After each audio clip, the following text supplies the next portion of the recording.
चलो, should I start? Thanks. तो अब हमको देखना है प्रिंसिपल की लाइबिलिटी टू थर्ड पार्टीज। ऐसा क्यों हो रहा है कि प्रिंसिपल की लाइबिलिटी थर्ड पार्टीज के लिए क्या होगी? क्या प्रेस हो गया, कैसे हो रहा है?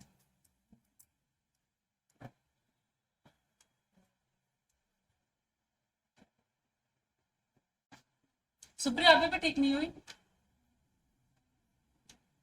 हम्म।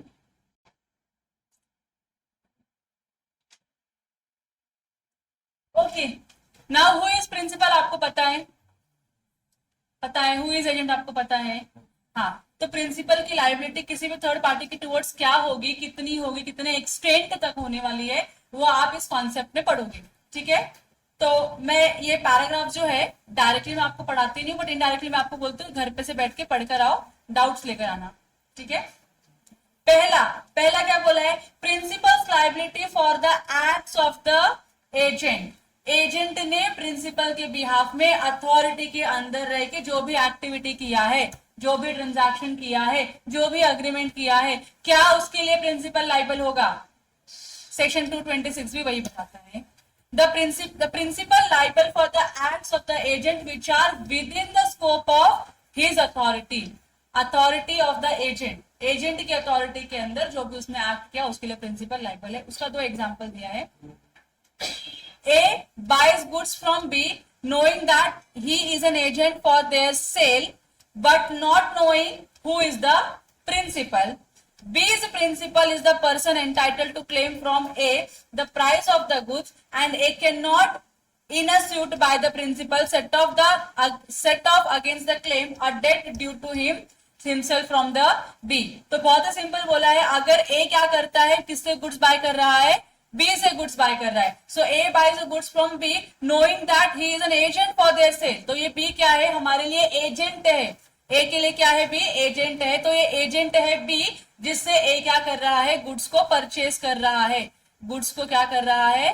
परचेस कर रहा है। लेकिन इसका प्रिंसिपल कौन है? अभी ये एजेंट है इस सिनेरियो में, तो इसका प्रिंसिपल कौन है? ये A को नहीं पता है। तो ए इतना जानता है कि मैं गुड्स परचेस कर रहा हूं, तो I am purchasing it from the agent, not from the principal. And who is the principal is a question of a fact, और ए को नहीं पता कि प्रिंसिपल इसका कौन है। So B is principal is entitled to claim from A the price of the goods. बराबर की नहीं? तो बी का जो प्रिंसिपल है, अगर ए ने पैसे नहीं दिया जो भी गुड्स परचेस किए हैं, तो क्या प्रिंसिपल के पास राइट है ए से वो पैसे रिकवर करने का? रहेगा कि नहीं रहेगा? रहेगा। And A cannot in a suit by the principal set off the claim a debt due to him against from the B। अगर A का B के साथ कोई ट्रांजैक्शन हुआ है जहां पे B is liable to make the payment to A, it is a different contract. जहां पे B जो एजेंट है वो लाइबल है A को पैसे देने के लिए। तो जब प्रिंसिपल ने A के अगेंस्ट में केस किया, तो A ये नहीं बोल सकता कि तुम्हारे एजेंट से मुझको इतना पैसा लेना है, तो मैं उतना अमाउंट सेट ऑफ करूंगा और फिर आपको अमाउंट दूंगा। चलेगा क्या? ये नहीं चलेगा। सेट ऑफ नहीं चलेगा, सेट ऑफ नहीं चलेगा। See understand, there is a two contract between the agent, the buyer and the principal। There's three contract between the agent, buyer and the principal। तुमको बताती हूं क्या है फिर से। ये देखो, A is the buyer of the goods, A is the buyer of the goods। Who is buying the goods from B? और B कौन है? एजेंट है। B कौन है? एजेंट है। और इसका प्रिंसिपल नीचे कैसे आएगा? प्रिंसिपल ऊपर आएगा। इसका जो प्रिंसिपल है ये यहां बैठा हुआ है। प्रिंसिपल का नाम है मिस्टर एक्स। पार्टी क्लियर हो रही है आप लोगों को? जूम इन करूं? जरूरत है जूम इन करने की? नहीं, ठीक है। तो अब समझो तीन पार्टी कौन कौन है? प्रिंसिपल है, एजेंट है और एक बायर है। तो एजेंट है मिस्टर बी, प्रिंसिपल है मिस्टर एक्स, और बायर कौन है? Mister A. तो मिस्टर ए मिस्टर बी के पास जाता है, कुछ गुड्स खरीदता है। तो जब मिस्टर ए गुड्स परचेज करता है तो he knows that B is the agent. लेकिन बी का प्रिंसिपल कौन है ये ए को पता है क्या? नहीं पता है। पता करने की जरूरत है क्या? जरूरत भी नहीं है। और ए क्या करता है? बी से कुछ गुड्स ले लेता है। ए क्या करता है? बी से कुछ गुड्स परचेज कर लेता है, मानो वो गुड्स क्रेडिट पे था। ठीक है, जो बी की अथॉरिटी के अंदर है गुड्स क्रेडिट पे सेल करना। अब जब ए बी को पैसे नहीं देगा तो क्या प्रिंसिपल अपना पैसा रिकवर कर सकता है? क्योंकि अल्टीमेटली ये पैसा किसका है? प्रिंसिपल का है। किसके बिहाफ पे बी ने ट्रांजैक्शन किया है? प्रिंसिपल के बिहाफ पे किया है ना। तो प्रिंसिपल क्या कर सकता है? अपने पैसे की रिकवरी करने के लिए इसके ऊपर स्यू कर सकता है कि नहीं कर सकता? यस, तो प्रिंसिपल ने क्या किया? ए के ऊपर स्यू कर दिया। ये एक पार्ट क्लियर हो गया आप लोगों को। ऑन दी अदर हैंड यहाँ पे ए और बी के बीच में एक कोई दूसरा ही ट्रांजैक्शन चालू है। एक क्या चालू है? डिफरेंट ट्रांजैक्शन चालू है जो इन दोनों के बीच में है, जहां पे B is liable to make the payment to A in his personal capacity. बराबर है कि नहीं? तो जब प्रिंसिपल ने मिस्टर ए के ऊपर स्यू किया तो मिस्टर ए क्या ये बोल सकता है कि मुझे बी से 5,000 रुपए करने थे रिसीव, आपको मुझको देने हैं 50,000 रुपए, तो 5,000 माइनस करो, मैं आपको 45,000 देगा। ऐसा बोल सकता है क्या? ए नहीं बोल सकता। तो ए को पूरा का पूरा अमाउंट 50,000 क्या करना पड़ेगा? प्रिंसिपल को रिकवर करके देना ही पड़ेगा। Principal can recover whole amount from the buyer. उसको कोई सेट ऑफ नहीं मिलेगा फॉर एनी ट्रांजैक्शन जो एजेंट ने अपने पर्सनल कैपेसिटी में बायर के साथ एंटर किया होगा। क्लियर हो गया? सिंपल। आप समझा? 2 मिनट का टाइम दिया, क्विकली एग्जांपल फिर से रीड करूं। 2 मिनट में क्विकली फिर से रीड करूं एग्जांपल। चलो सेकंड एग्जांपल रीड करूं। एग्जांपल नंबर 41 पे चले हम लोग। देखो क्या लिखा है? ए है जो बी का एजेंट है। ए क्या है? बी का एजेंट है। तो बी कौन हो गया? प्रिंसिपल। ए कौन हो गया? एजेंट हो गया। तो बी ने ए को अपॉइंट किया और क्या बोला? जाके सी से पैसे रिकवर कर। बी ने ए को अपॉइंट किया और क्या बोला? सी से पैसे रिकवर कर। यहां तक क्लियर है? अब सी ने क्या किया? एजेंट को पैसे रीपे कर दिया। बराबर। तो क्या अब सी किसी भी एंगल से रिस्पॉन्सिबल है बी को पे करने के लिए? अलग से रिस्पॉन्सिबल है? नहीं, क्योंकि देखो सी का ऑब्लिगेशन था प्रिंसिपल को पे करना, तो प्रिंसिपल के बिहाफ में उसने किसको पे किया? एजेंट को पे किया। तो एजेंट को पे किया तो प्रिंसिपल से इसकी लायबिलिटी क्या हो गई? खत्म हो चुकी है। Now B can not recover the same amount from C again, क्योंकि ऑलरेडी सी क्या हो चुका है? डिस्चार्ज हो चुका है अपने ऑब्लिगेशन से, क्योंकि उसने तुम्हारे एजेंट को पैसा दिया, और एजेंट को पैसा दिया इसका मतलब उसने किसको पैसा दिया है? प्रिंसिपल को दिया है। समझा? So A, being B's agent with the authority to receive money on his behalf from C, receives a sum of money due to B. C is discharged from his obligation to pay the sum in the question to B. Simple है ना? When at the desire of the promisor. Promisor की Dzire पे promisor ने क्या किया? तो सी कौन हो गया? प्रोमिसरी हो गया। प्रोमिसर कौन हो गया? प्रिंसिपल हो गया। प्रिंसिपल के डिजायर पे सी से पैसे किसने रिसीव किए हैं? बी ने रिसीव किए हैं। सॉरी, ए ने रिसीव किया, क्योंकि हमारा प्रिंसिपल कौन है? यहाँ पे बी है। तो यहाँ तक क्लियर है आप लोगों को? ग्रेट। अगले सेक्शन के ऊपर चलें। अगला सेक्शन क्या है? Principles liability when agent exceeds authority. मतलब एजेंट को हमने एक लिमिटेड अथॉरिटी दी थी और एजेंट इस अथॉरिटी के बियॉन्ड जाके काम कर रहा है, तो किस इतने काम के लिए क्या प्रिंसिपल लायबल होगा? तो answer is yes, principal liable होगा। सेक्शन 227 बोलता है, ये देख लग जाएगा सर में। ब्रेन कहाँ मालूम पड़ा? लग गया, होल हो गया, ब्रेन गिर गया तेरा नीचे। बैठ जल्दी, बैठ ये लड़की, बैठ जल्दी। तुम मेरी क्लास को बहुत डिस्टर्ब करते हो। अच्छा, मैंने इसके पहले जो भी बोला भूल जाओ। बताती हो क्यों? मैंने क्या बोला? एजेंट अपने अथॉरिटी के बाहर जाके काम करेगा तो उसके लिए प्रिंसिपल क्यों रिस्पॉन्सिबल होगा? हमने इसके पहले पढ़ा है ना इसको बहुत बार। क्यों रिस्पॉन्सिबल होगा? नहीं होगा। तुम लोगों को काउंटर करना चाहिए, मैम क्यों रिस्पॉन्सिबल होगा? वही तो था, बोलना था, तुम नहीं बोले, करना था लेकिन किया नहीं। ठीक है, देखो सेक्शन 227 क्या बोलता है?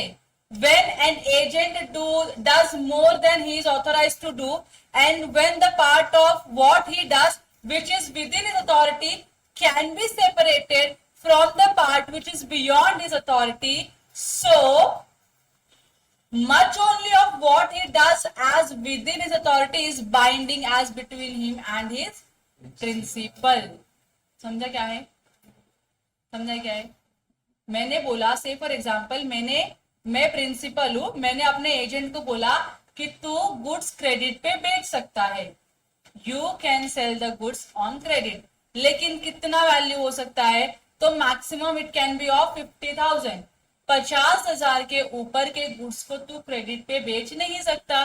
तो मेरा जो एजेंट है वो देर जाना एजेंट है, उसने क्या किया, मिस्टर सी को 50,000 का गुड्स बेचा, मिस्टर बी को 20,000 का गुड्स बेचा, और मिस्टर जी को 70,000 का गुड्स बेचा। मिस्टर जी को कितने का बेचा? 70,000 का गुड्स बेचा।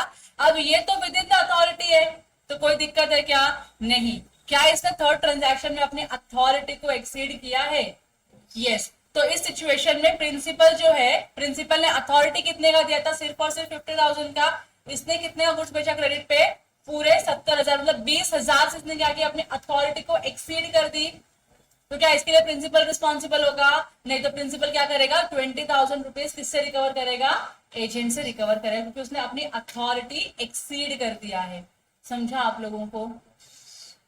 देखो, A being the owner of a ship and cargo, A क्या है? एक ओनर है, एक शिप का ओनर है और एक कार्गो का ओनर है, ठीक है? दो चीजों का ओनर है, दो अलग अलग व्हीकल है। authorizes B to procure an insurance of 4 lakh rupees on the ship. उसने क्या किया?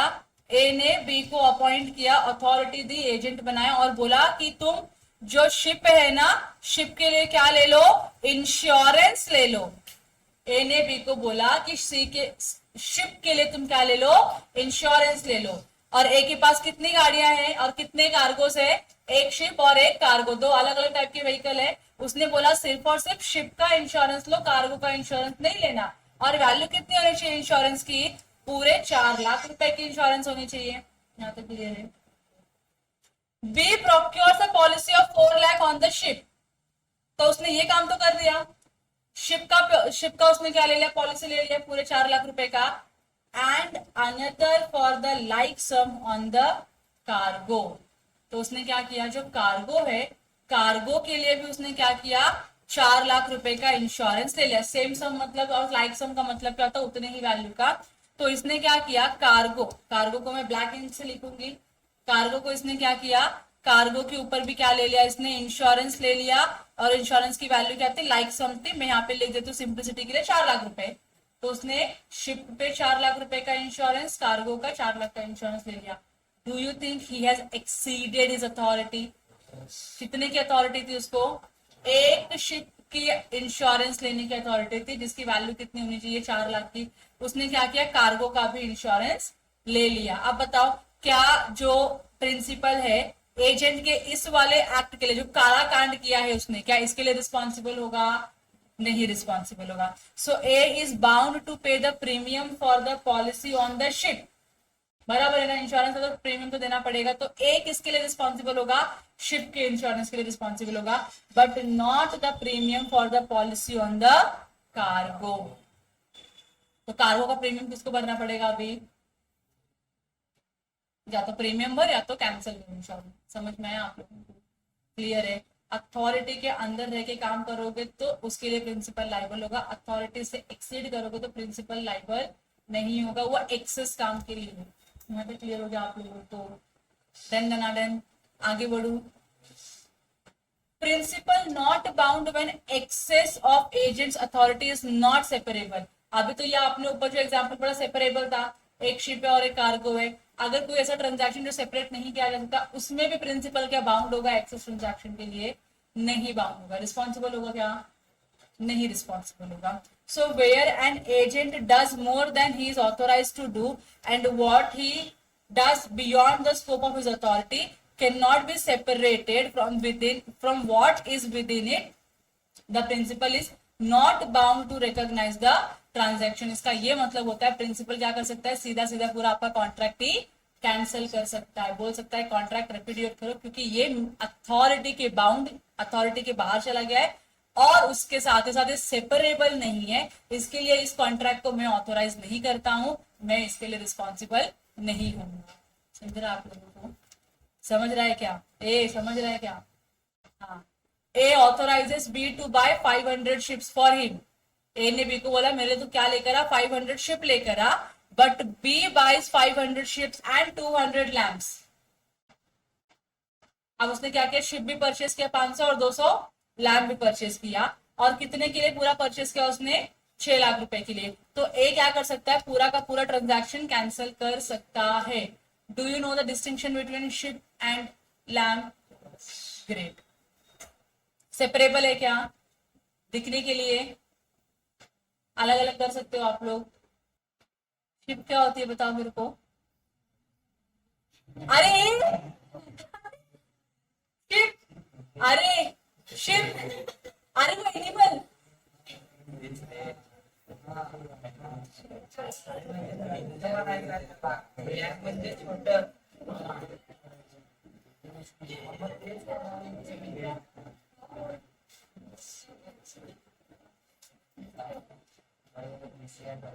डिफरेंस पता है ना? थैंक्स, मेरे को ये मत लगाओ दिखाने के लिए तुमको अभी शिप और लैम्प क्या होता है। और जिनको नहीं पता है, किसी को पता चलना भी नहीं चाहिए कि तुमको नहीं पता है, जाओ गूगल कर लो चुपचाप से। छोटे बच्चे को पता होता है डिफरेंस क्या है, गूगल कर लेना चुपचाप से और ढूंढ लेना कि क्या होता है शिप, क्या होता है lamp. Next example, A authorizes B to draw bill to the extent of 200 each and B draws bill in the name of A for ₹1000 each। इसने अथॉरिटी कितने की दी है, 200 रुपए का, एक पर्सन के नाम पे आप बिल बनाओ।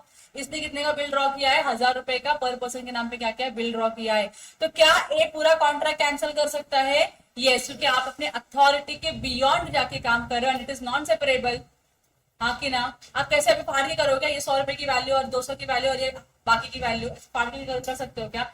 नहीं कर सकते। तो जो सेपरेबल नहीं है वहां पे भी प्रिंसिपल लाइबल नहीं होगा काम के लिए। पूरा का पूरा कॉन्ट्रैक्ट क्या करेगा, प्रिंसिपल कैंसिल करेगा। ठीक है,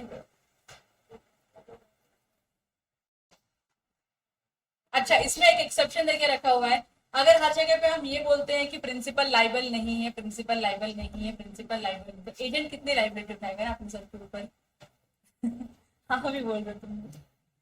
सो देखो, liability of principal inducing believe that agent's unauthorised acts were authorised.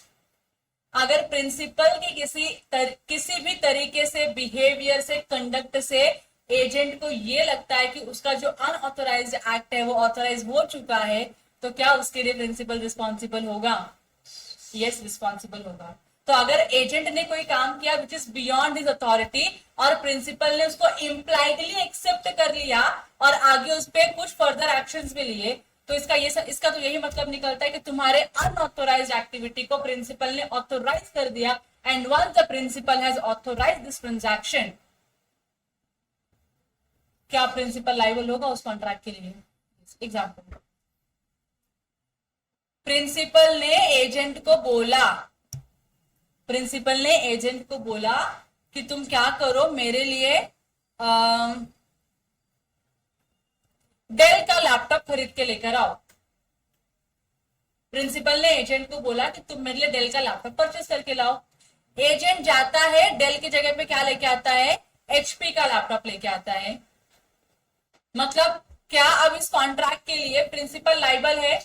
Principal liable नहीं है, प्रिंसिपल ने क्या बोला, डेल लेकर आओ। तुम क्या लेकर जा रहे हो प्रिंसिपल के पास, एचपी लेके जाओ। तो प्रिंसिपल इस कॉन्ट्रैक्ट को बाउंड नहीं है, प्रिंसिपल क्या करेगा, कॉन्ट्रैक्ट को कैंसिल कर देगा। क्यों? क्योंकि एजेंट अपने अथॉरिटी के बाहर जाके काम किया। एजेंट को स्पेसिफिकली इंस्ट्रक्शन था डेल का लैपटॉप परचेस करने के लिए और एजेंट ने क्या किया है, एचपी का लैपटॉप परचेस करके लेकर आए। बराबर कि नहीं? लेकिन जो अपना प्रिंसिपल है, वो प्रिंसिपल ने क्या किया, ये एचपी का लैपटॉप जो उसके एजेंट ने लेकर आया उसको यूज करना चालू कर दिया और उसको यूज करने के लिए वो अच्छा लगने लगा। तो कैंसिल करना है तो आप रिटर्न करना चाहिए उसको, तो यूज में लेना ही नहीं चाहिए था। अब आप यूज करने लगे हो उस लैपटॉप को, इससे ये समझ में आता है कि आपने उसके प्रोडक्ट को एक्सेप्ट कर लिया, अनऑथोराइज्ड एक्टिविटी को ऑथोराइज कर दिया। तो क्या आप प्रिंसिपल लाइबल है इस एचपी के लैपटॉप का पेमेंट करने के लिए टू द सप्लायर और द सेलर? लाइबल है कि नहीं? अगर उसने खुद ने यूज नहीं किया, उसने क्या किया, एचपी का लैपटॉप उठाया और गिफ्ट कर दिया। आपने किसी स्टाफ को या आपने किसी बच्चे को गिफ्ट कर दिया, तो अब क्या एक्सेप्टेंस दिया उसने, कंडक्ट से एक्सेप्टेंस दे दिया ना, तो क्या प्रिंसिपल लाइबल है इस ट्रांजैक्शन के लिए?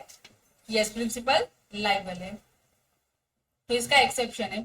सो when an agent has without his authority done act or incurred obligation to third person on behalf of his principal, principal is bound by such act or obligation if he has by words or conduct, words या conduct से आपने क्या किया, induce किया है, भरोसा दिलाया है that you are under an obligation and it is within the scope of the agent authority, then principal will be held liable for this transaction to the third party. यहाँ पे क्लियर हो गया? ये दोनों एग्जांपल पढ़ लो और नहीं समझा तो पूछो मुझको, जल्दी पढ़ो. 45 46 45 समझा? 45 में डाउट नहीं है? ऋतुजा समझा ना? नहीं, 45 नहीं समझा?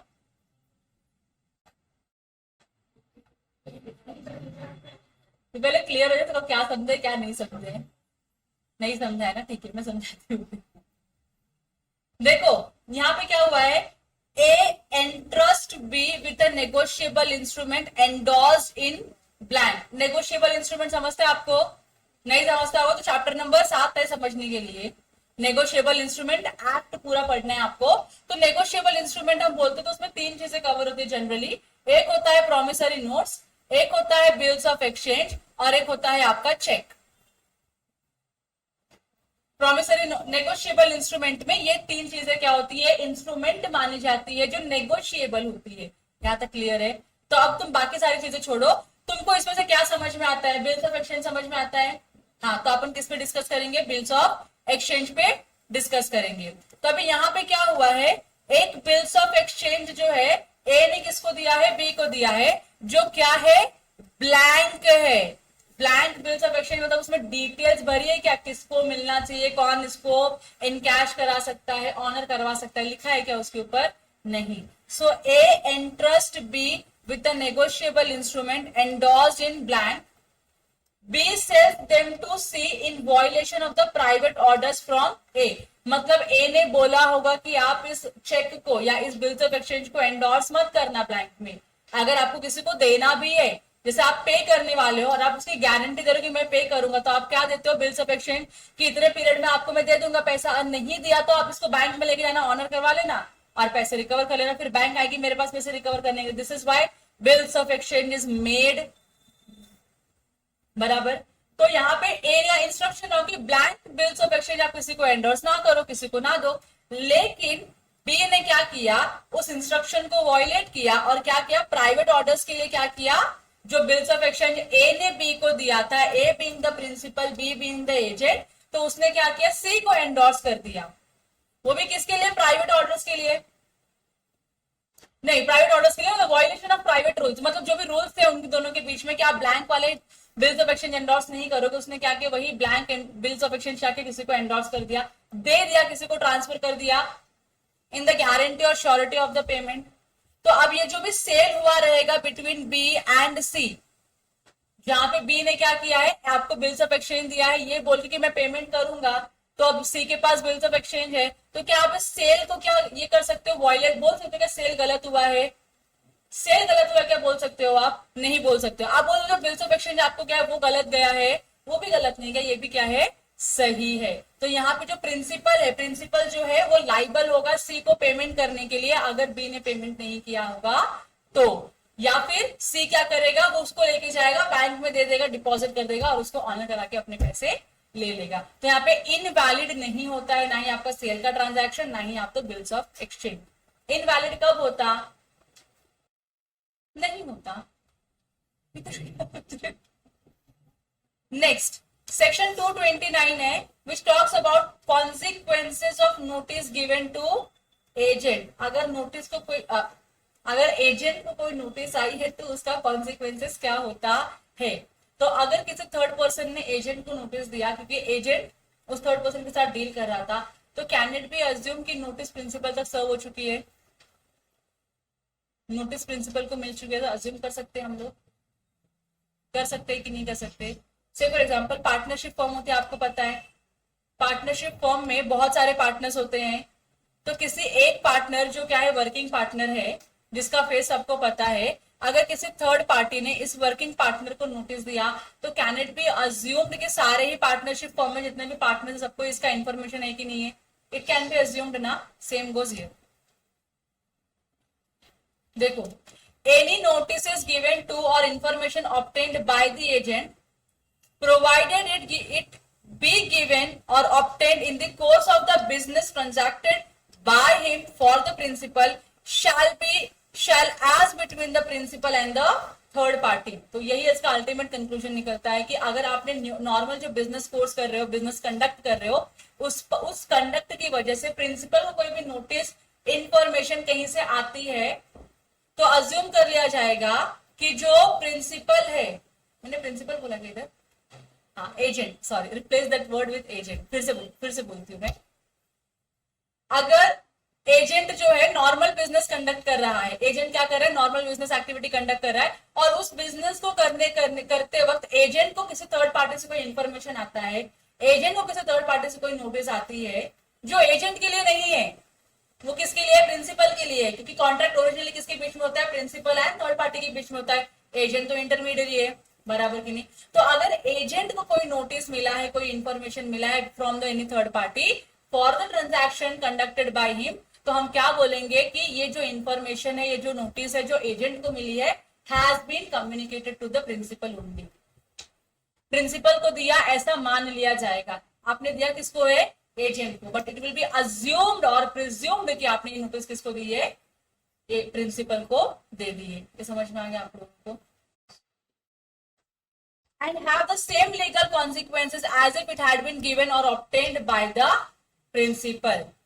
जैसे सारे जो कॉन्सिक्वेंसेस होंगे वो इस तरीके से होंगे कि जैसे कि हमने ये नोटिस किसको दिया था, प्रिंसिपल को ही दिया था, ये इन्फॉर्मेशन किसके लिए था, प्रिंसिपल की था। इन शॉर्ट, कोई भी नोटिस, कोई भी इंफॉर्मेशन, कोई भी केस जो प्रिंसिपल एजेंट को रिसीव हुई है on behalf of the principal, वो सबके लिए कौन लाइबल होगा, प्रिंसिपल ही लाइबल। अब तक तो यही पढ़ते आ रहे हो ना कि एजेंट के हर एक्टिविटी के लिए प्रिंसिपल लाइबल है, बराबर की नहीं। तो एजेंट को कोई ट्रांजैक्शन, कोई इंफॉर्मेशन कुछ भी मिलता है, नोटिस आती है, तो ये अज्यूम किया जाएगा कि ये जो इंफॉर्मेशन हमने एजेंट को दी है has been properly communicated to the,